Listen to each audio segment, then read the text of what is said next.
GCC രാജ്യങ്ങൾക്ക് വലിയൊരു ആശ്വാസം നൽകിക്കൊണ്ട് ഇറാൻ പ്രസിഡന്റ് മസൂദ് പെസഷ്കിയാൻ അദ്ദേഹം ഒരു പ്രസ്താവന ഇറക്കിയിരിക്കുകയാണ്. ഗൾഫിലേക്ക് ഞങ്ങൾ ഇനി ആക്രമിക്കില്ല. കാരണം അമേരിക്കയുടെ പല താവളങ്ങളും ഈ ഗൾഫ് കൺട്രീസിലുണ്ട്. അവരെ ലക്ഷ്യം വെച്ചിട്ട് ഞങ്ങൾ പല മിസൈലുകളും അയച്ചിട്ടുണ്ട്, ഡ്രോണുകൾ അയച്ചിട്ടുണ്ട്.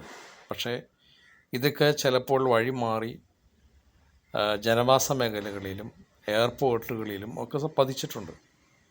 അതിന് നിങ്ങളോട് ഞങ്ങൾ മാപ്പ് ചോദിക്കുകയാണ്. ഞങ്ങളിനി നിങ്ങളുടെ രാജ്യത്തിലേക്ക്, അതായത് ഞങ്ങളുടെ അയൽ രാജ്യത്തേക്ക് ഒന്നും ഞങ്ങളൊരു മിസൈൽ അയക്കില്ല. ഇത് ഉറപ്പാണ് എന്നാണ് അദ്ദേഹം പറഞ്ഞത്. ഇതിന് ഘടകവിരുദ്ധമായി നിങ്ങൾ ഞങ്ങളെ ആക്രമിച്ചാൽ മാത്രം ഞങ്ങൾ ആക്രമിച്ചേക്കാം, ഞങ്ങൾ ആക്രമിക്കും. പക്ഷേ നിങ്ങളെ വെറുതെ ഞങ്ങൾ ആക്രമിക്കില്ല എന്ന് അദ്ദേഹം പറഞ്ഞിരിക്കുക. ഞങ്ങളിപ്പോൾ അതികഠിനമായ വേദനയിലാണ്. കാരണം ഇത് ഒരു റംസാൻ മാസമാണ്. മാത്രമല്ല ഈ ഇറാൻ്റെ പരമോന്നത നേതാവായ ആയത്തുള്ള ഖാമിനിയെ ചർച്ചയ്ക്കിടയിൽ ഇതുപോലെ മിസൈൽ അയച്ച് അദ്ദേഹത്തിൻ്റെ കൊട്ടാരടക്കം തകർത്ത് കളഞ്ഞു, അദ്ദേഹത്തിനെ ഇല്ലാതാക്കി. കാരണം ചർച്ച ചെയ്തുകൊണ്ടിരിക്കുമ്പോഴാണ്, ഞങ്ങൾ ചർച്ച ചെയ്യാൻ തയ്യാറാണ്. ആ ചർച്ചയിലെ ഭാഗമായി അദ്ദേഹം ആ കൊട്ടാരത്തിലേക്ക് ഒരു മീറ്റിങ്ങിന് വരുമ്പോഴാണ് ഒരു മുന്നറിയിപ്പുമില്ലാതെ ചതിയിൽ കൂടി കൊലപ്പെടുത്തുകയാണ് ചെയ്തത്. ഇറാനിലെ ജനങ്ങളും ഞങ്ങളും വലിയ വേദനയിലാണ്. അത് മാത്രമല്ല, ഞങ്ങളുടെ സ്കൂളുകളിൽ പഠിക്കാൻ വന്നിരുന്ന പിഞ്ചോമനകളെ അമേരിക്കയും ഇസ്രയേലും കൂടി മിസൈലിട്ട് ഈ ലോകത്തു നിന്ന് തന്നെ ഇല്ലാതാക്കി. സഹിക്കാൻ പറ്റാത്തൊരു വേദനയാണതിൽ. ഇതിന് ഞങ്ങൾ പകരം ചോദിച്ചുകൊണ്ടിരിക്കുകയാണ്. ഞങ്ങൾ യുദ്ധം നിർത്താൻ ഉദ്ദേശിക്കുന്നില്ല. പക്ഷേ നിങ്ങളെ ഉപദ്രവിക്കാൻ ഞങ്ങൾ ഒരിക്കലും തയ്യാറല്ല. ഞങ്ങൾ ആ ഉപദ്രവം കൊണ്ട് നിങ്ങൾക്ക്, അതായത് അമേരിക്കൻ ബേസ് ക്യാമ്പുകളിലേക്ക്, നിങ്ങളുടെ രാജ്യത്തുള്ള അമേരിക്കൻ ബേസ് ക്യാമ്പുകളിലേക്ക് ഞങ്ങൾ മിസൈലുകളും ഡ്രോണുകളും അയച്ചിരുന്നു. അത് വേറെ പല സ്ഥലങ്ങളിലും നിങ്ങളുടെ ബിൽഡിങ്ങുകളിലും ഒക്കെ വീണ് നാശനഷ്ടങ്ങളുണ്ടായിട്ടുണ്ട്. അതിന് പൂർവാധികം ഞാൻ ക്ഷമ ചോദിക്കുന്നു.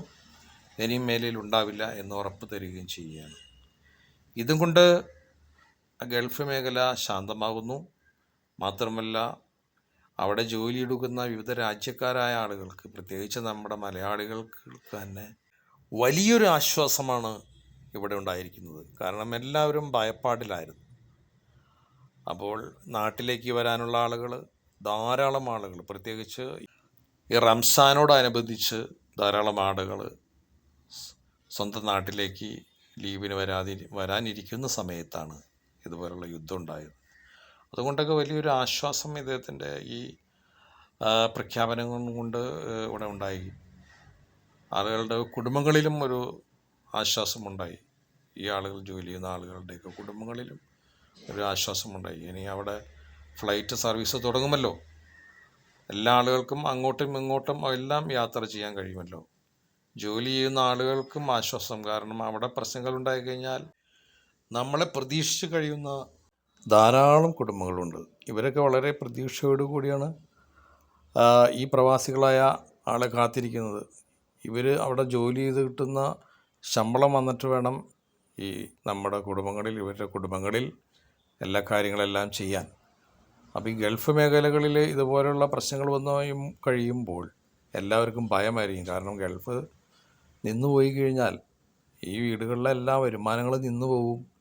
അത് മാത്രമല്ല, വീടുകൾ മാത്രമല്ല, ഈ ഗൾഫിൻ്റെ പണം വന്നിട്ടാണ് നമ്മുടെ സംസ്ഥാനം തന്നെ ഇതുപോലെ ഡെവലപ്പായത്.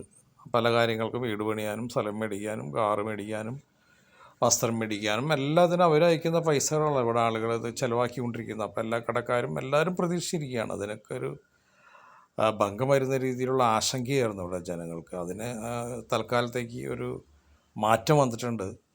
ഗൾഫ് മേഖലകളിലേക്ക് ഇറാൻ്റെ ആക്രമണം ഉണ്ടാവില്ല എന്ന് അവർ പറഞ്ഞതോടുകൂടി. അപ്പോൾ ഏതായാലും ഈ യുദ്ധം ഒന്നിനും ഒരു പരിഹാരമല്ല. യുദ്ധം ഒരിക്കലും നാശനഷ്ടങ്ങൾ ഉണ്ടാക്കും എന്നല്ലാതെ അതുകൊണ്ടൊന്നും ഒരു നേട്ടം ജനങ്ങൾക്ക് അല്ലെങ്കിൽ മനുഷ്യർക്ക് ഉണ്ടാവുന്നില്ല. അത് ഈ രാഷ്ട്രതലന്മാർ മനസ്സിലാക്കുന്നില്ലല്ലോ. ഏതായാലും ഇത് നമുക്ക് കിട്ടിയ ഈ വാർത്ത എല്ലാവർക്കും തൽക്കാലത്തേക്ക് ഒരു സന്തോഷം നൽകുന്നതാണ്.